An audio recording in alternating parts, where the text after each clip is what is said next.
You guys, this is real. I keep having to stop for this little girl here. She does not want to nap today. She does not want to do it. She just doesn't want to do it. Hey guys, welcome back to Define Motherhood. If this is your first time here, please check the description box below for a link to our introduction video so you can get a feel for the channel and myself. If you're returning, please don't forget to hit subscribe below as well as the notification bell if you want to be notified every time that I post on the channel. Today's video is a little bit lighter hearted. During this time, we have a lot of seriousness in the world, and I'm super excited to get to talk about something near and dear to my heart, which is my son and his 3rd birthday, which we just celebrated quarantine style. So if you're interested and want to hear more about it or how you can potentially take some of these methods and apply them as we start getting back into social life, stay tuned.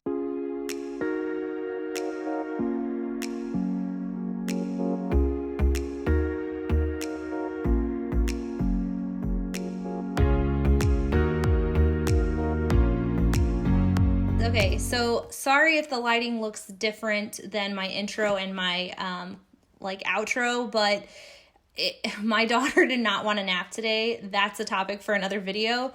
So I'm trying to film this before I lose daylight, so I'm doing the best I can to compensate here, but if it looks a little bit different, I'm sorry. For my son's 3rd birthday, we really wanted to have a fun time with him and make it exciting.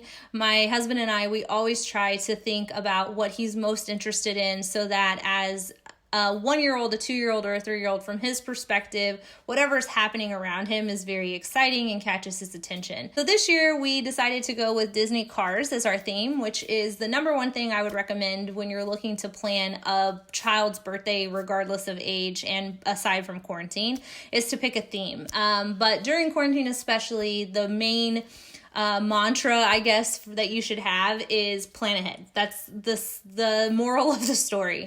The benefit and the downside to planning during quarantine is you're kind of limited based on what retailers have on hand, what you can get delivered in time. Planning ahead includes weather and understanding what that's going to look like so that you're able to better fill out the day for your child.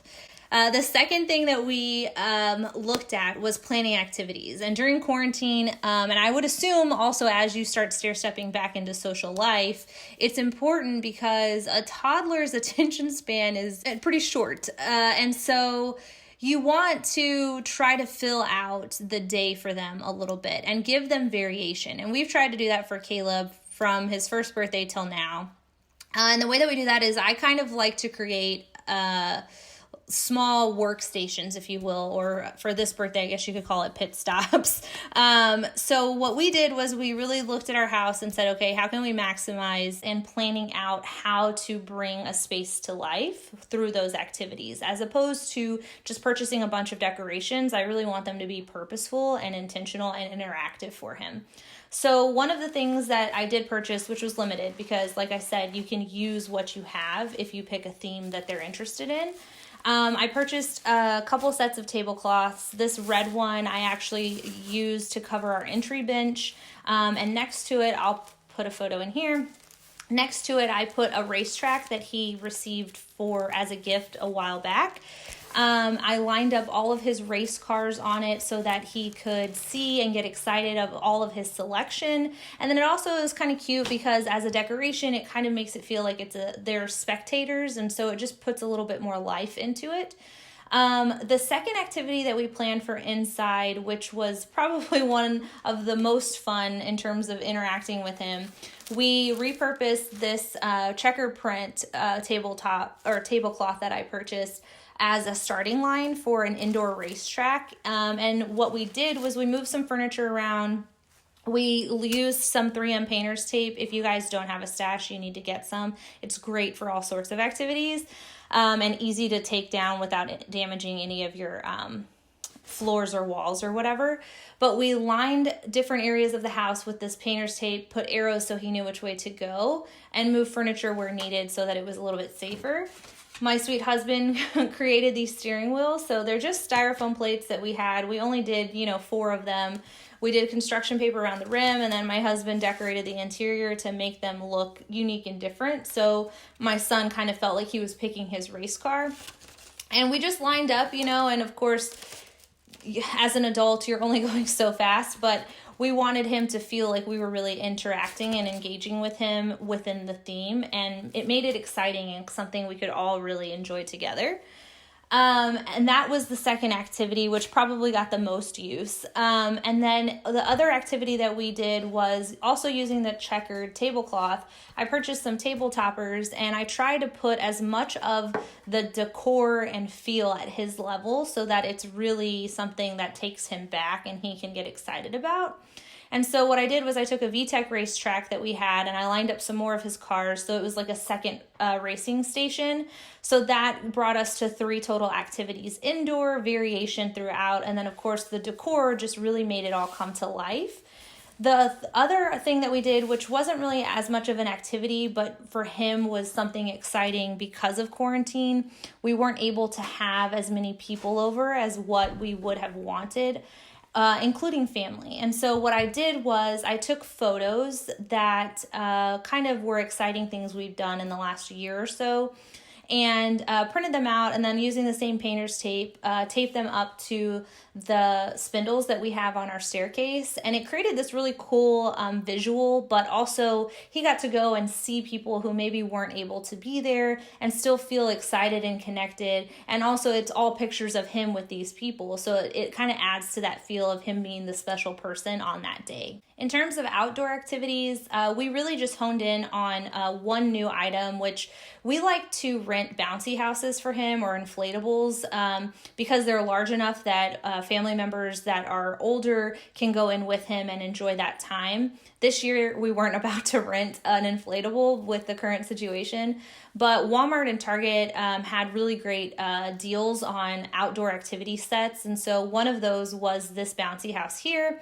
or inflatable. And it also functions, you can use it wet or dry. So you can connect your water hose to it if it's warm enough, or you can use it dry. And what we did was we put balls in the water pool area that the slide would normally empty out to. Other than that, we used everything else was what we had. So things like soccer balls and his little electric truck. We created a little outdoor obstacle course using the orange cones that I mentioned before, so that as we were outside, he kind of got to experience those things in a new way. And the big shiny star of his birthday party was that inflatable. The third thing in my line of thought for birthday planning for him is the guest list, which was probably one of the most impacted pieces of this.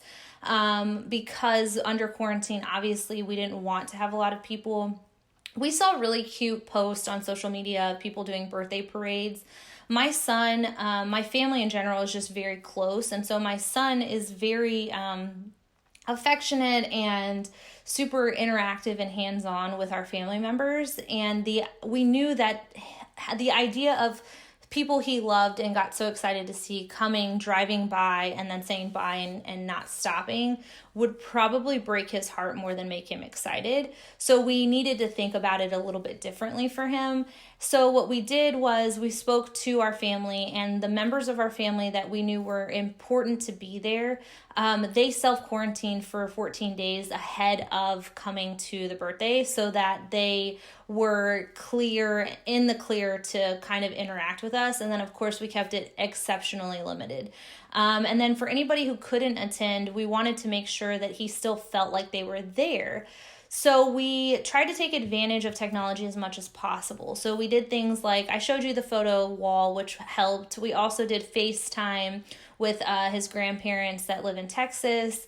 And then for his classmates, like I said, we were excited to invite them this year. We weren't about to try to navigate that, but what we did do was we reached out to the parents, and a lot of them sent in these really precious videos of their kids singing happy birthday to Caleb.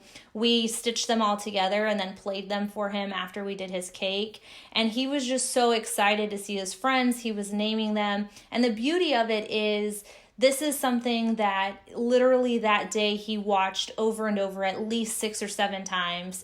Among all the other activities, he wanted to see that again.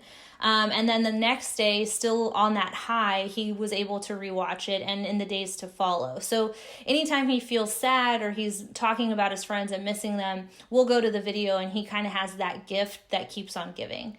The big thing for me when I plan Caleb's celebrations is to really try to focus on the experience more so than the gifts. And during quarantine or social distancing, I think that that's even more important, because if you're like us and you're working from home or you have multiple kids, sometimes giving them that attention is really difficult. And during this time where their whole world has been kind of shaken up and shrunk down to just your household, it's important to make them feel a sense of normalcy and happiness and joy and excitement. Even though this year it wasn't quite the celebration that we thought we were going to have, I do have to say I don't think Caleb noticed at all, and I think that it was probably one of our best, and we still had a lot of fun. If this video was helpful, please give it a thumbs up. Don't forget to subscribe or click the notification bell if you want to know every time that I upload. And if you have any tips or tricks of your own, leave them down in the comments below for other moms. And we'll see you in the next video. Bye.